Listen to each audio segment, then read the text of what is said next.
Food ఇచ్చేసి వెళ్ళిపోవడం. కానీ వాళ్ళు ఆకలి తీరుతుందని ఆ విషయం అర్థం చేసుకోవట్లేదు. ఇప్పుడు ఆన్లైన్ మొబైల్ బుక్ చేసుకుంటే ఇది కాదు రేపైనా తీసుకెళ్తారు.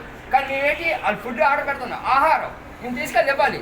వాడు కడుపు నిండితే మేము మా కడుపు నిండుతుంది. వాడు 20 రూపాయలు ఆర్డర్ పెట్టుకుంటే మా భార్య పిల్లలు బతుకుతారు. అంతేగాని మీ వేయించి వాళ్ళ మనసుల్లో చూడకుండా హీనంగా డ్రైవ్ అండర్వేర్తో ఈరోజు అండర్వేర్తో కొట్టారు. రేపు పొద్దున బట్టలు లేకుండా వండు అంతా కొడితే గ్యారెంటీ ఏంటంటే మా ప్రాణాలు దిక్కేటి. మేము ఎవరితో చెప్పుకోవాలి?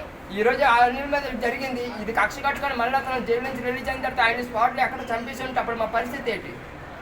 దానికి ఎవరి బాధ్యతలు చెప్పండి సార్, మీరేనా? దీనికి మీరు ముందు టీవీ నైన్ వాళ్ళు ధన్యవాదాలు. మమ్మల్ని అందరినీ బాగా గుర్తించి మాకు అన్ని విధాల సహాయ సహకారాలు అందిస్తున్నారు. మాకు బాగా నమస్కారాలు. మా అందరి తరఫున, మా డెలివరీ బాయ్ అందరి తరఫున నమస్కారాలు.